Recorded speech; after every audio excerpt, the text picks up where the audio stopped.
than to actually address the things that I said today that are actually harming Black America. Number one, father absence. Number two, the education system and the illiteracy rate. Illegal immigration ranks high, abortion ranks high, white supremacy and white nationalism, if I had to make a list again of 100 things, would not be on it. It's funny to hear sometimes when the defenders of the system of white supremacy speak. They can articulate all the signs of the system, but will not, seemingly under any circumstance, address the system. It's like the system, which is obviously a factor, is untouchable. This reminds me of a skit where there's an obvious problem that's causing conditions, yet the person ignores the problem and focuses on the condition the problem is creating.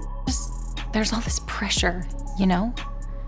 And sometimes it feels like it's right up on me and I can just feel it, like literally feel it in my head, and it's relentless. And I don't know if it's gonna stop. I mean, that's the thing that scares me the most, is that I don't know if it's ever gonna stop. Yeah.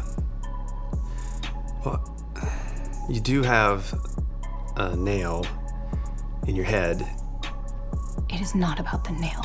Candace Owens and the people like her want us to believe it's not about the nail, yet they're giving all the signs and symptoms of the problems the nail is causing. Every time I hear someone cite these issues as the main problem in the Black community, I think of this skit. Here's another video where I address another person making the exact same claims Candace Owens is making.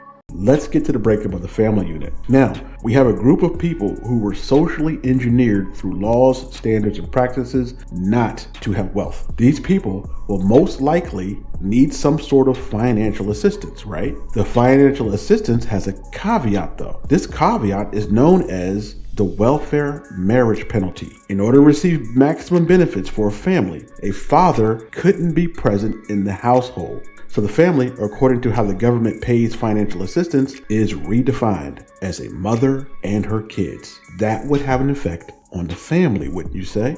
So where does that leave the man? Well, somehow, some way, drugs are introduced to these communities. Large quantities for sale, for use, and for distribution. I say somehow because, well, we'll let him explain it. Folks shooting each other and selling that crack rock and shit. Well, how you think the crack rock gets into the country? We don't own any planes. We don't own no ships. But we are not the people who are flying and floating that shit in here. So if we don't have the wealth, we don't have the resources, we don't have the assets, how are these illegal drugs getting into our poor communities? That's interesting.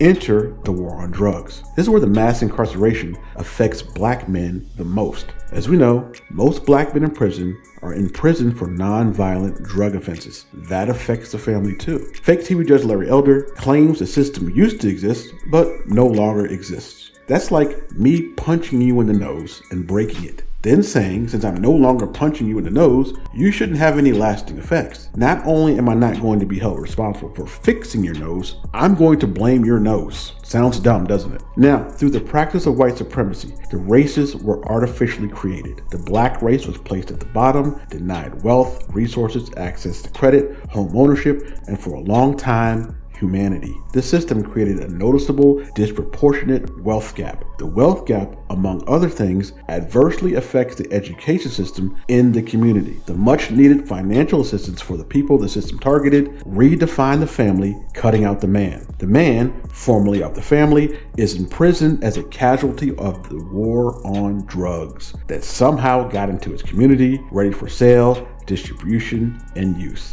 That, fake TV judge Larry Elder, an overly happy giddy guy, is how systemic racism has an effect on the Black family. See, they don't change their narrative, even in the light of evidence. That's why the support of the system of white supremacy is more like a religion, wherein you hold specific beliefs in spite of the evidence.